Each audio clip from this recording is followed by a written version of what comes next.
No. kill children. I've asked you a question No, about Muhammad's example in the fact that he had 6 slaves. And you're saying Muhammad is an example to you today.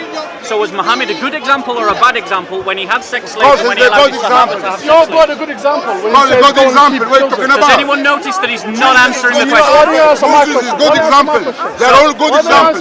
So that's what I said. You don't. I'll ask the question. Your scripture says. I'll ask the question again. Your scripture says a lot worse. I'll ask the question again. Look, mate, I don't want to get involved. Was Muhammad a good or a bad example to you when he had 6?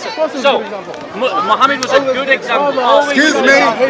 Do you want to have 6 slaves? Slavery came with Moses, with the Do Jews. you want to have 6 slaves? Yeah, but your God permits slavery. 15:3. What does it say? Yeah. For Samuel. Now to live together. So, we're talking about Muhammad, but they don't want to talk about Muhammad. They don't want to They talk want to about talk about the Samuel. Bible. They don't want to talk about the Bible. Talking diplomatic. Why you I'll address that point. I will address that point. Let me address that point. Let me address that point. Let me address that point. If he can be quiet for a second, I'll try and address your point. If he can be quiet for a second, I'll try and address that point. Right. So my point to you is that the Jews today don't read the Torah. They believe in the Torah, but they don't read the Torah and think they have to have sex slaves. Slavery in the Islamic world was only made illegal the last century. Now I'll ask you again, because you haven't answered my question. Muhammad had 6 slaves, and the Sahaba, the followers of Muhammad, had 6 slaves. Do you think that's a good example or a bad example? Do you think there's a good That example? commandment was given, was it morally acceptable my question. or no? No, I need to know that command was given to Moses Answer my question. by your God. Was it Answer my question. Was it morally The acceptable? Jews do not argue for the reinstitution of slavery. They don't argue that. Excuse me.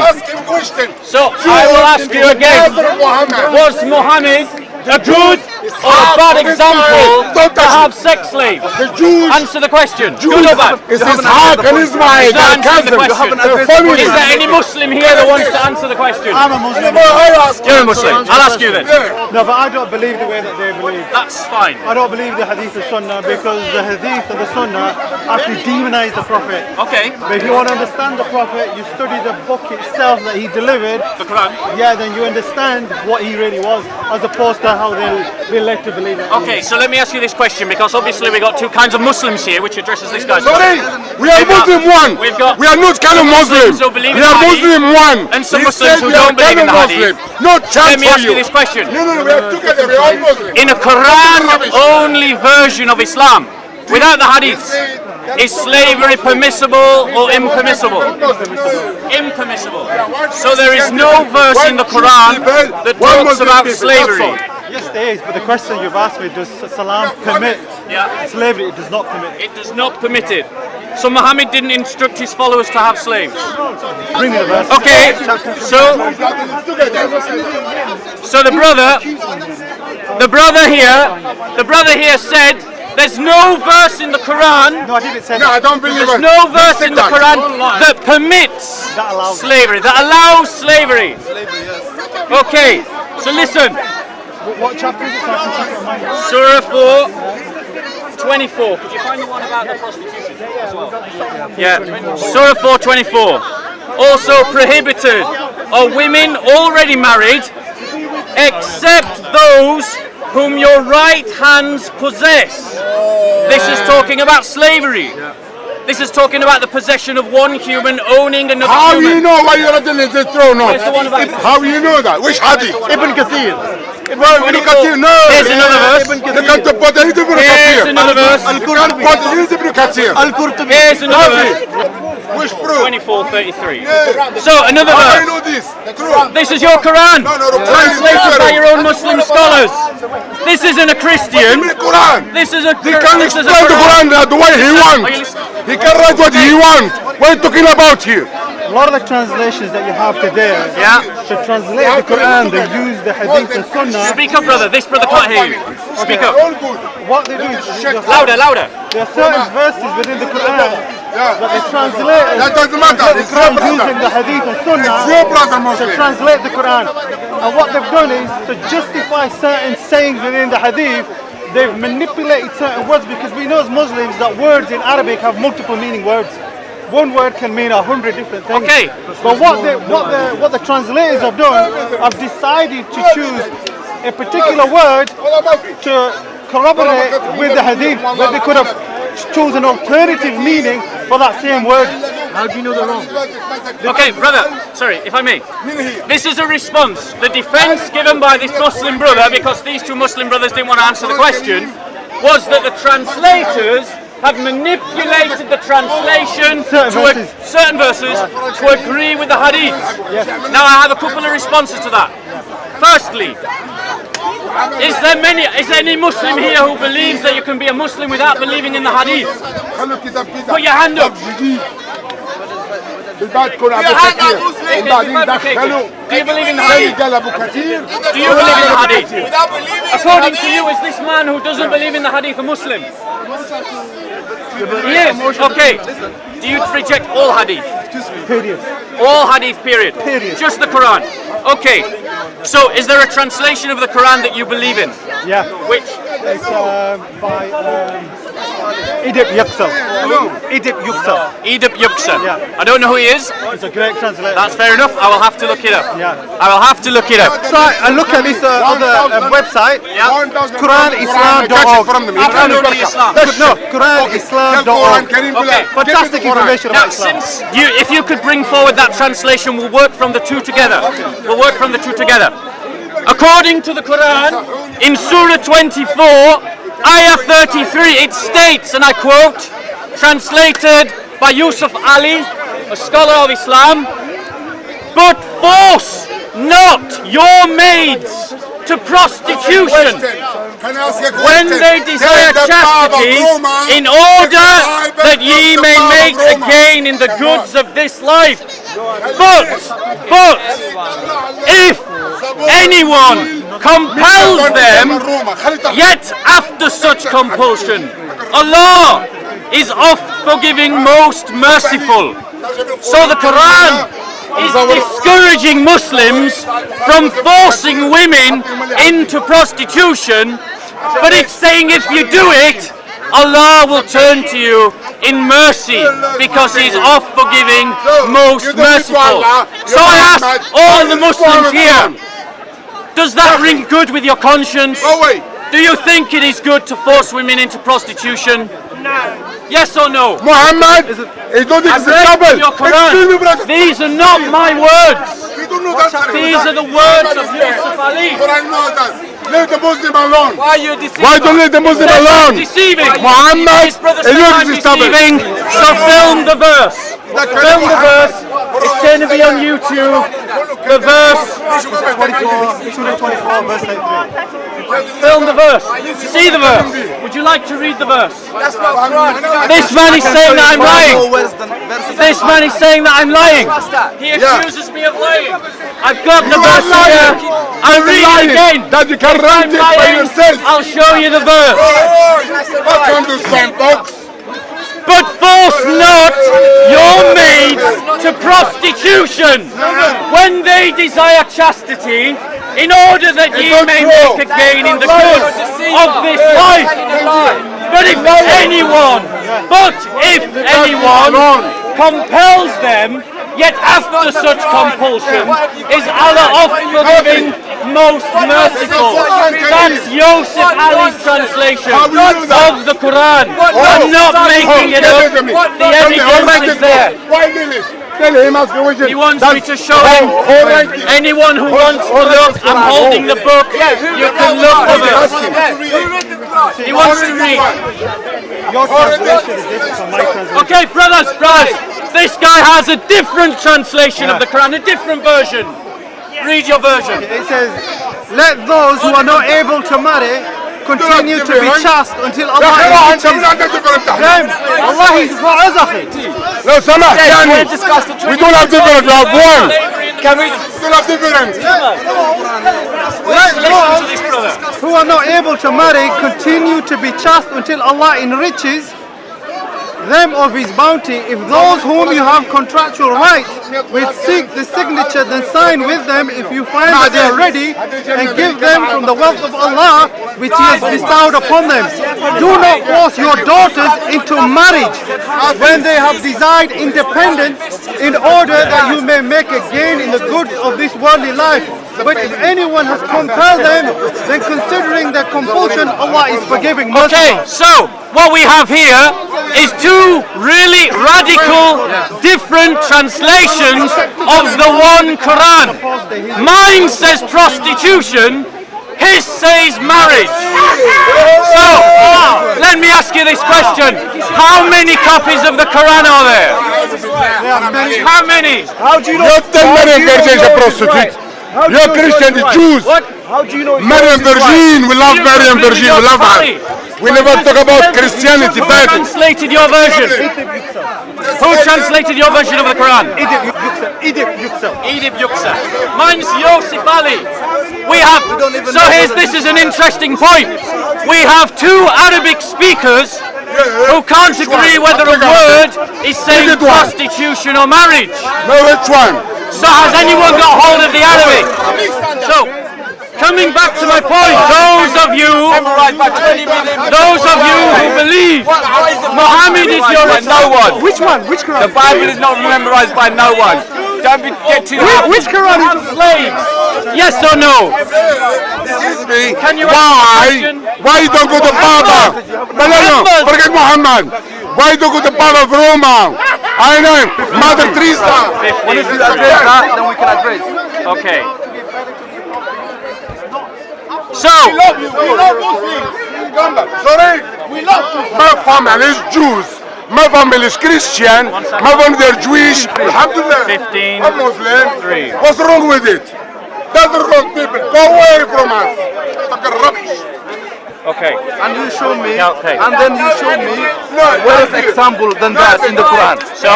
And you show me where is commandment you find in the Quran than this. So, Show me. the Muslims don't want to answer the question. Okay, the Muslim. They don't. We will answer any question. Answer any question. Answer any question. They don't want to answer any question. They want to talk about the Old Testament. I believe we know. Let me ask you this question and then we'll talk about the Old Testament. So, if I do something that's wrong, and then someone else who does something that's wrong, does that justify what I do? Yes or no? How do we know? It doesn't. So, 15, 15:3. Now it says in the book of Samuel 1:15, this is the Muslims' defense. He didn't want to answer the question about whether Muhammad was a moral example. He didn't want to answer the question about whether he should take slaves or not. And he didn't want to talk about the verse that said not forcing women into prostitution. Instead, he wanted to change the subject and talk about this verse. Now go and strike Amalek and utterly destroy all that he has, and do not spare him, but put to death both man, woman and child, infant, ox and sheep, camel and donkey. Now, so, do I believe that this is something that I should do? No. I'm not asking you should do. Is it morally acceptable? At the time, yes. It was acceptable. It was acceptable at the time, yes. I rest my case. It was acceptable at the time. But here's the difference. Here's the difference. Do you accept that it is morally acceptable to have slaves today? I'm not asking you today. He's not answering the question again. I'll ask the Muslim one more time. Please. Well, I don't know your name. I'll call you by your name if you want. What's your name? I rest my case. If you call that acceptable. So I'll ask the brother again. Do you believe it's morally acceptable to have slaves today? Fuck off! Fuck off is the answer. What the garbage? Was it morally Yeah, acceptable? don't say. It was We morally acceptable at slave. that So I time. rest We my had case. in 20. So answer my question. Is it morally acceptable to have slaves today? What does it say in the Quran? He's still not answering the What question. does it say in the Quran? Is there any Muslim that would like to answer the question? Where does it say in the Quran that I should be slave? No, but go ask it again, brother. I'll do a census. We'll do a quick census of all of you who can hear my voice right now. If you are a Muslim, do you believe that it's morally acceptable to have slaves today? Put your hand up. None of them. And that's a good thing. It shows that you all have a conscience and you know right from wrong. Congratulations. But let me ask you this question. Is Muhammad a moral example to you? If he is a moral example, when he had slaves and he allowed his Sahaba to have slaves, is that something you should follow? Jesus said you should have slaves. No. Jesus said be your slaves, kill your slaves. Why are you mad? He always freed those people. He never kept them slaves. He freed them. He got them, he freed them so that they could live their own life. It was a pagan belief at that time. All the pagans used to live in Arab before. At the time of Muhammad, there was a pagan religion at that time. People used to have false gods, idol gods that they used to believe. It was a cultural thing that he was trying to get rid of. And he would free the people. Don't quote me this because this is not the Quran. This is not Quran. You cannot quote Thank you very much. Yes. You cannot. Yes. Okay. You cannot quote on this. Thank you very much. At that time, the Arab world, it was at that time, at Muhammad's time, it was all pagan. The religion was the same belief that you celebrate Easter. That was the. Sorry, I'll let him finish the point. Yeah. You know how you celebrate Easter? Easter comes from the pagan religion. Sister, may I respond? May I respond? No, you can't touch lady. Just because obviously the sister made a point. Her argument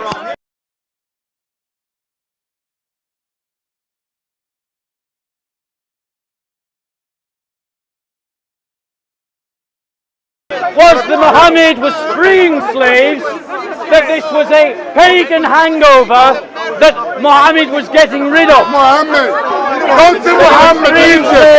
And that this was something from the pagan past. Sahih Bukhari, Volume 3, Book 47, number 765, narrated by Qurib, the freed slave of Abi Nibas, that Maymuna bint al-Harith told him that she had manumitted a slave girl without taking the permission of the Prophet. On the day when it was turned to be with the Prophet, she said, "Do you know, O Allah's Apostle, that I have manumitted my slave girl?" He said, "Have you really?" She replied in the affirmative. He said, "You would have got more reward if you had given her, i.e. the slave girl, to one of your maternal uncles." Can I say something, please? Sir, excuse me, sir. Can I say something? Are you here to know about Islam? You really want to know about Islam? Sister, No. She's not your sister. I rejected Islam because of things like this. This time, who are you? I just want to say, just a suggestion, just if you want to learn about Islam, Don't call me that. That's why I broke it this shit. Otherwise, that's not the shit. Google and these books won't help Don't you. call me this. Well, don't call me uncle. I'm your own fucking dad. No. How do you know this is authentic? How do you know this is authentic? No. I can put anything on the internet. No. You want to learn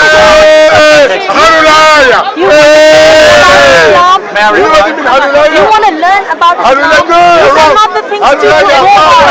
Get the real Quran. Get the real Quran and study it. You will, and start. If you're from Christian faith, you should read Surah. Listen to your conscience, not to a book, because your conscience comes from God. The books we can debate about all day long. I'll ask you the question I started with. Muhammad kept slaves. The Sahaba kept slaves. Do the Muslims here believe that you should keep slaves? Just raise your hand. None of you. Because your conscience is greater than the Quran. Your Children. conscience Children. is greater than the hadith. Children. Listen to your conscience, not to the books, not to the preachers. You know what the Quran says? The Christian West has had the most slaves in history. How can you talk about slavery when the Christian West has had the most slaves in the history to today? Till today. Till today, explain it. And you know what? He's just arguing. He just does not know. You're just shouting. Why is the Christian West, the height of slavery came from the Christian West? Okay. So this brother says, well, how can you talk about these things? European Christians have had the biggest slave industry in history. Wow. So now the reply. Firstly, slavery is universal. The word slavery comes from a Greek word referring to Slavs, which is white people enslaving white people. The Islamic slave trade started with Muhammad and continues today. You can still buy a black slave in Sudan. They steal them from the Christian south and they sell them in the markets of Khartoum. In Chad, the slavery is still an industry that goes on. The Islamic world has never fully outlawed the slave trade, and the reason is because they have no premise to do so. Slavery is justified in the Quran, it's justified in the Hadith. Well, you've not justified it in Christianity. Christians kept slaves. You have not justified This is a fact. We kept slaves. However, it was the Christians that outlawed slavery first. And you made it. It was Christians who used our armies and our navies to suppress the Islamic slave trade. It was Christian governments that put pressure on the Islamic governments to end their Islamic slave trade. This brother doesn't know about the Janissaries. This brother doesn't know about the Mamelukes. Do you know why? Because he doesn't know about Islamic history. The Janissaries were a slave army taken from white European Christians. The Mamelukes was a slave army taken from Africa. How can he justify Islam by pointing to the faults of Christians when Christians repented, when Christians fought against it, but the Muslims continue to do it today in Chad, in Pakistan, in Saudi Arabia, in Sudan. He has to learn his facts. The sister raises a good point. We know from the Hadith that Muhammad had slaves. We know from the Quran Muhammad had slaves. But look at Jesus, the Christ, in a time when slavery was permissible, in a time when Christ could have had slaves, he had none, not one, not ever, and he is our example. So I ask the Muslims, who is a better example according to your conscience, Muhammad or Jesus?